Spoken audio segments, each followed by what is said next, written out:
Okay, I'm heading into the mountain now, into Mount Glorious. First time I've been out here, I've got no idea what the road's like.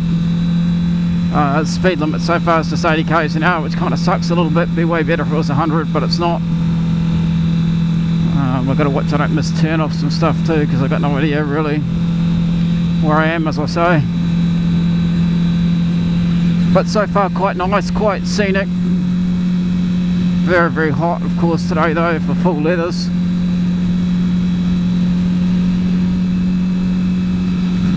And this is the mountain where the cops seem to come out and police it pretty heavily on the weekends, so got to kind of keep my eye open, I guess.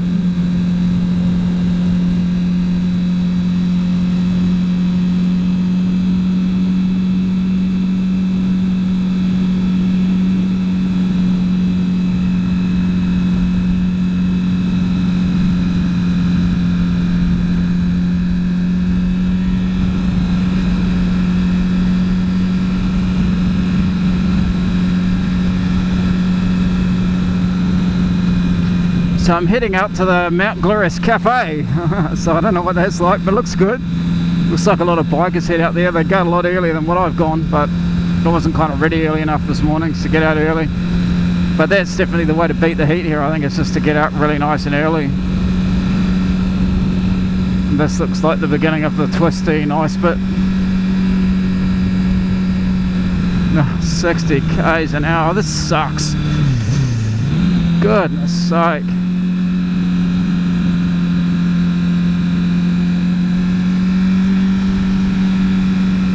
Ridiculous. So this seems to be something that they're doing just all over the world at the moment, is making the speed limit 60 k's an hour everywhere, and it's just pathetic. It's just a cruel.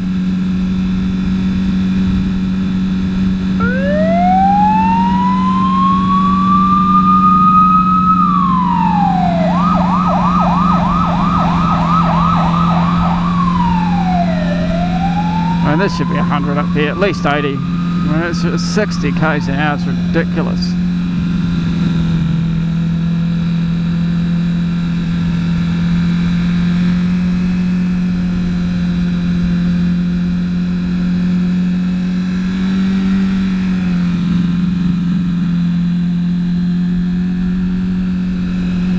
Almost painful to go up here at 60 k's an hour. Welcome to Australia, folks.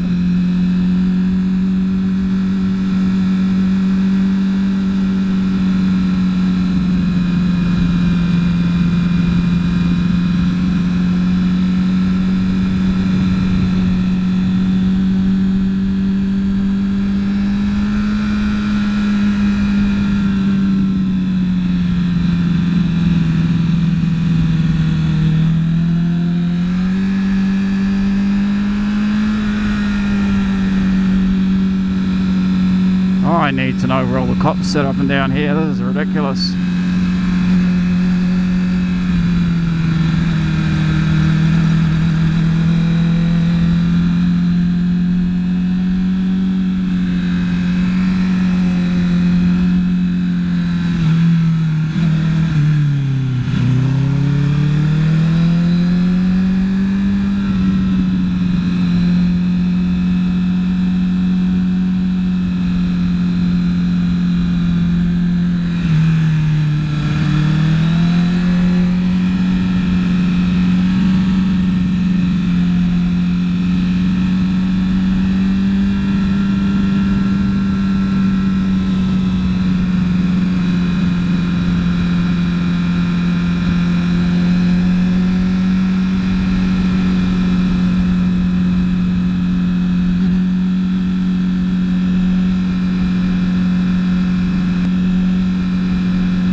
Be a very nice piece of road if it wasn't 60 k's an hour. There's got to be some roads like this that have faster speed limits, surely. I gotta figure them out, find out where the hell they all are.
I can see why people like this road, but I can see where the cops come up here too. They'd have a lot of fun policing this road. 60. Just can't get it out of my head.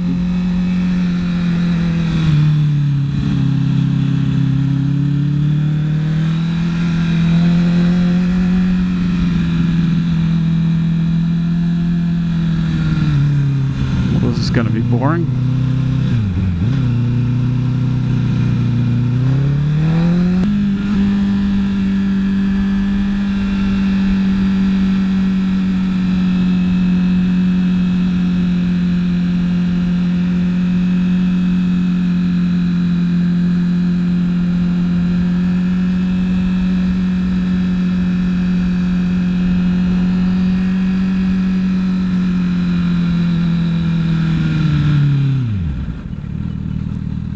And here it is, finally, the famous Mount Nebo, Mount Glorious tourist drives.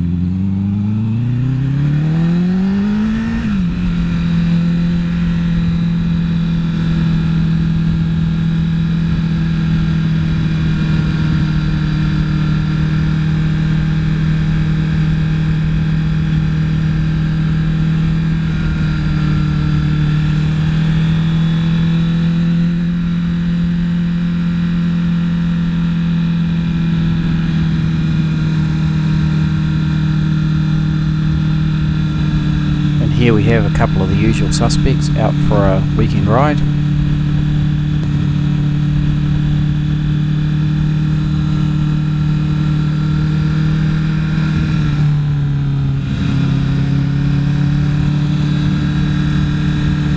It's nice and cool up here, which is good.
So I'm finally at the cafe and decide to go in and get myself a drink before making a fatal mistake.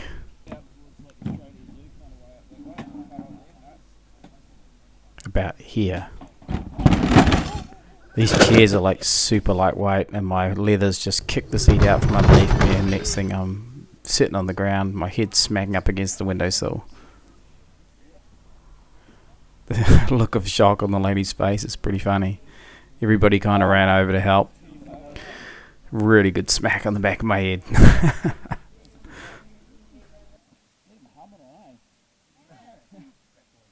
Oh, right, okay. Now I should go back the other way, really. I'm trying to slow down a little bit.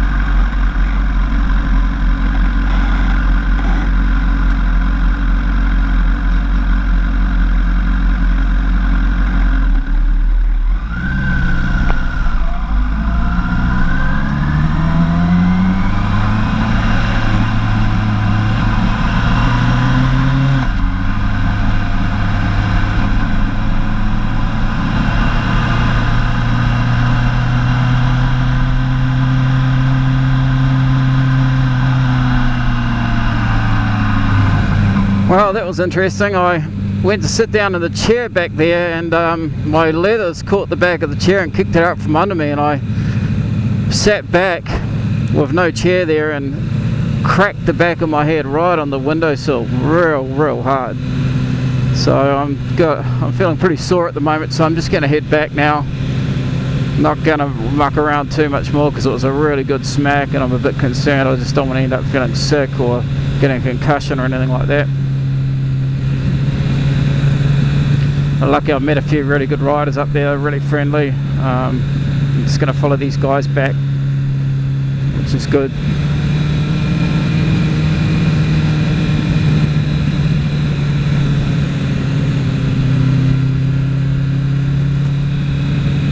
It was really interesting to look back at the footage actually.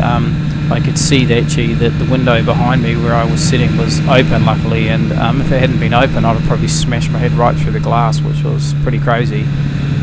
But the people that I met up there were awesome. It was a great day, even though I was sore, and met some really interesting riders up there. This particular guy that I'm following down the hill now was awesome. He was pretty concerned for me. It was a pretty good smack.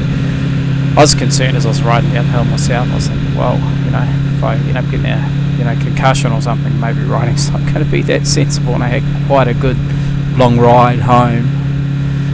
The other really interesting thing up here is that this is like mid-peak kind of fire season in Queensland, and it was really dry everywhere. In fact, as you come up the hill from down the bottom, you could smell the smoke. You could see it hanging over in the valleys and things like that. It's really hard to see from the footage here, but on many of my rides that I had around this time, the smoke was just everywhere. It was really crazy, and the ground really was just like tinder. It was just so dry. I mean, you can see the trees on each side; they're pretty crazy.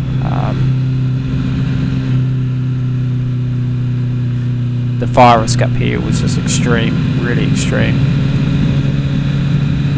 And that's actually one of the other things for me when I'm riding through any new area, of course, is that I don't know the areas. I've never ridden these roads before, and I'm concerned because I know that there were fires going on all around us, and I was sort of thinking if I head up into the hills and there's fire danger, or maybe I head into an area where there's fire, I just wouldn't know.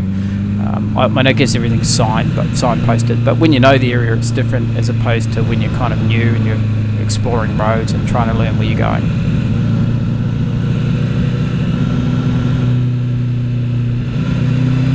So as we get into this area, this is part of the Mount Nebo Tourist Drive. It's a considerable distance actually down the hill. It's quite nice and windy. There's a lot of different speed limits up through this area, so there were some 70k areas, a lot of 60k areas, and there were in fact actually some 40k areas up here as well. I mean, for me, I wasn't really used to this because back in New Zealand where I'd normally be riding before I come back over to Queensland, everywhere's 100k's, 100 kilometre an hour zones, and so even when it's twisty, it's still 100 kilometres an hour. So when I first started riding up the hill, as you sort of heard, I'm kind of getting frustrated by it because the speed limits are just kind of all over the show. But you know, this is the sign of the times, and this is kind of what's happening through a lot of these areas now. Is you know, we've got a lot of people that are concerned with the speeds, and fair enough up the top of this hill, because actually it did get quite built up, a lot of housing up towards where the cafe was. But down this area, you know, it's twisty, but it's not extreme. But they've obviously had a lot of accidents over the years, and you know, it's affected the speed limit. See, there we go, we've just entered into an 80 km/h zone. One of the things that I do find when you're riding around these roads is that you can, you know, you can be riding along, you can enter an 80k zone, for example, and then it might drop down to 60, and then you don't. It's hard to know kind of where the signs will change back to 80 or change to a different speed limit. It's very, very easy to miss a speed sign. And if you miss a speed sign up here, I mean, the cops they're kind of onto it. You know, you get a lot of cop cars driving up and down here with radars. You get cops hiding in the bushes with radar guns with another person on a bike further down the road. And then they have these guns with like cameras in them where you don't even know that you've even got a ticket. They just sit in a bush or behind a bush, they shoot a laser at you, and it takes a photo of your number plate, and you get the ticket in the mail. So I've been reading about a lot of that stuff happening to people, and the whole time I'm riding, I'm really concerned that you know, I don't really want that to happen to me. I don't want to be getting home and finding I've got a $500 ticket in the mail. So my riding was particularly cautious up around here because of that.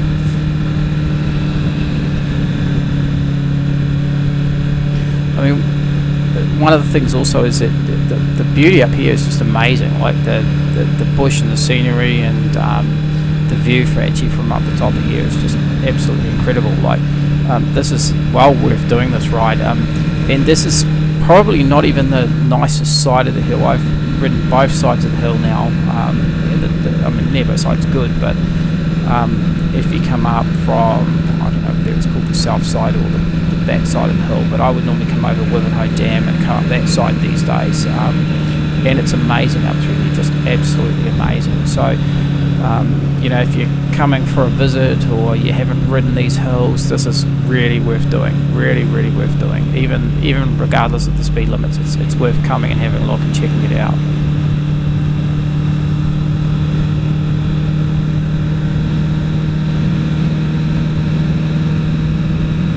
Now, this whole ride, I think, was about, like, if you sort of leave the cafe down to the bottom of the hill, it's a good half an hour at least of just, you know, pure kind of country roads and winding twisty roads. So it's quite a reasonable ride.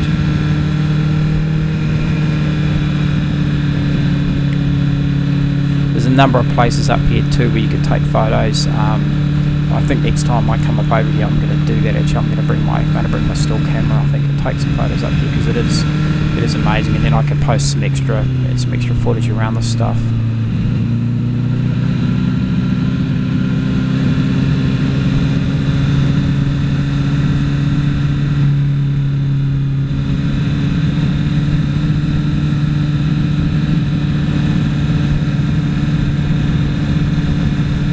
As you wind down the hill, you'll find that there's a lot of little rest stops, and there's a lot of little cafes and built up areas where there's farmhouses and various other houses as well as you sort of head down the hill. So you have to really be watching kind of where you're going, so that you know what the appropriate speed is for the area.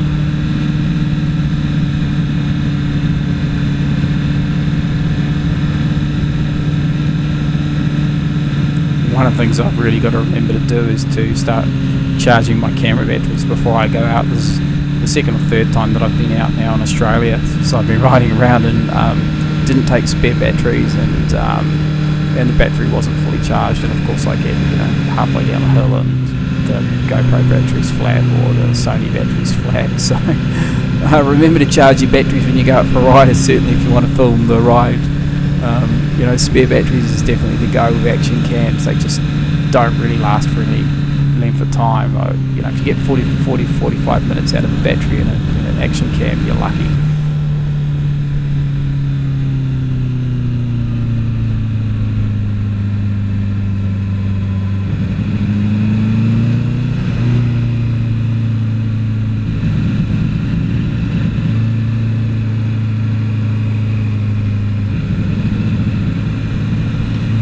starting to head down the hill now. The view off, you can actually see the view off to the left hand side here. You can actually see actually out over towards the coast, and you can actually see, I think you can see a little bit of the sea from up here. It was a pretty good view, pretty amazing. As we're coming down here, actually I start to realise actually there's another guy just coming up behind us. I can't really tell what the bike is at first. I think it was an R1, but there was another bike coming up behind us, and we're following a car along sort of a little bit further up here, so we kind of slowed down. But it was pretty cool that I sort of got that extra bit of footage with this extra rider, and it turned out that he actually looked like he had a pillion on the back of the bike as well, which was kind of cool.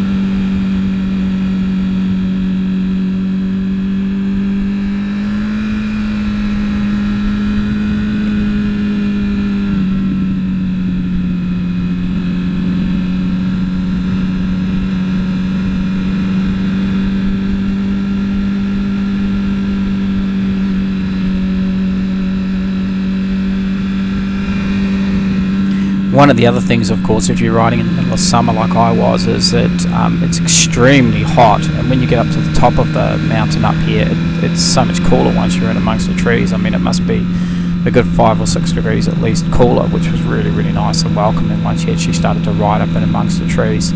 And certainly when you get on the other side of Glorious, well, the opposite side as to where we're coming down, you can really notice it as you go wind through the valley, just how much cooler it is. I had a full kind of 2-piece leather suit on this day, and it's kind of the second time I've been up there in a leather suit, and it was just too hot. Like really textiles and breathable textiles and riding jeans is pretty much the go, I think, when you head up here on, certainly in the middle of summer anyway. One of the things is I just left too late in the day. You really need to leave early. I mean, if you were up riding around sort of 6 o'clock in the morning on your bike, you could ride up over here. It'd be so much cooler. By midday it's just really belting down and really, really hot. It was well over 30 degrees on this day, and you could just feel it. It was kind of like riding into an oven, just incredibly, incredibly hot.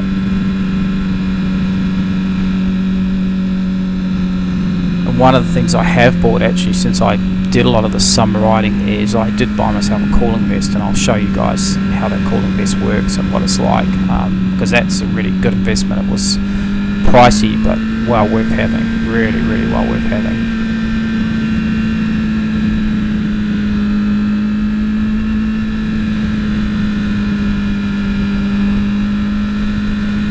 As you ride actually through parts of the forest here, you can see where the forest fires have been in the past. You can see the bottoms of the trunks of the trees where they've actually been blackened from the fires in the past. So that it's not like the fires this year were an unusual thing. It's just that the volume of fires that we had this year was what was unusual. There's just so much of it because the whole country, really, all up through Queensland and New South Wales, was just so incredibly dry.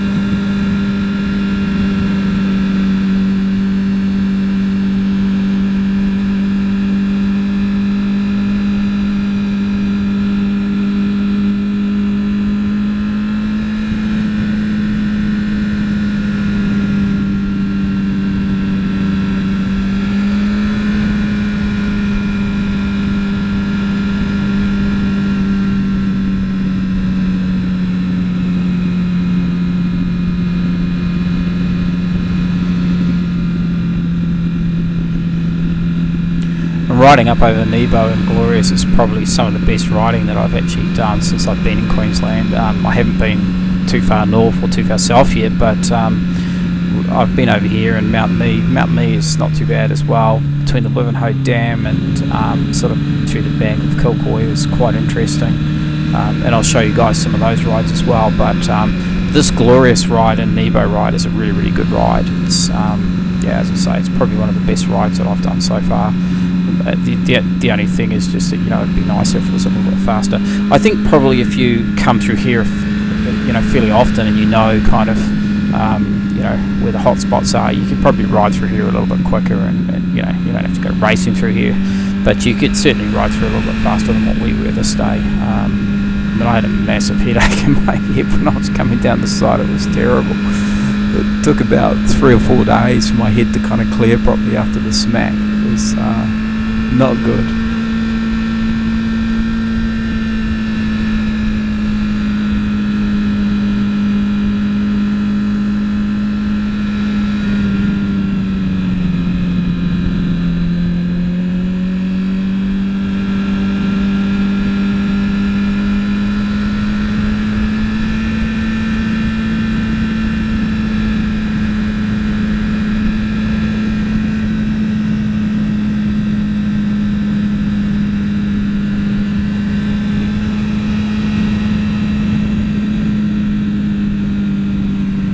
As we're a little bit further down the hill here, we're sort of heading off towards the gap. I was headed over towards Albany Creekway, and I wanted to head back up the motorway, sort of to Upper Caboolture, which is where I stay. But yeah, the gap is a pretty popular you know, meet-up point for people. I think there's a gas station down there where people meet and ride from.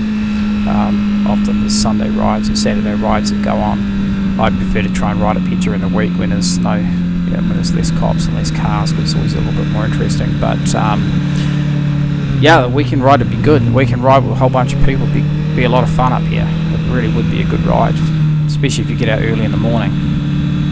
I'm really looking forward now to getting into sort of, you know, well, not so much winter, because I'm not really looking forward to rain, but we've had a lot of rain recently. But you know, looking forward to getting into some cooler weather so I can get to a decent set of leathers and get up here and have a proper ride, especially during the week.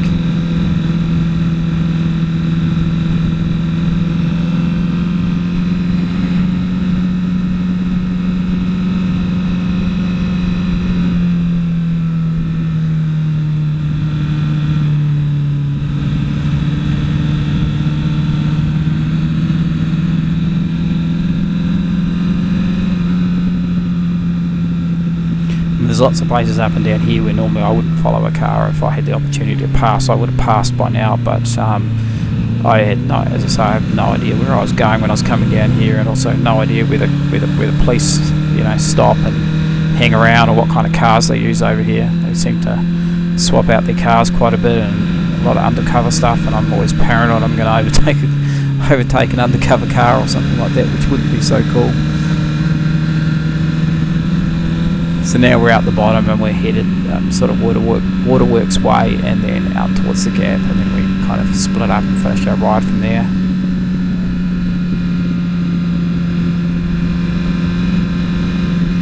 So overall, well worth doing. Really, really nice ride. Fantastic place, good cafe, nice coffee up the top there.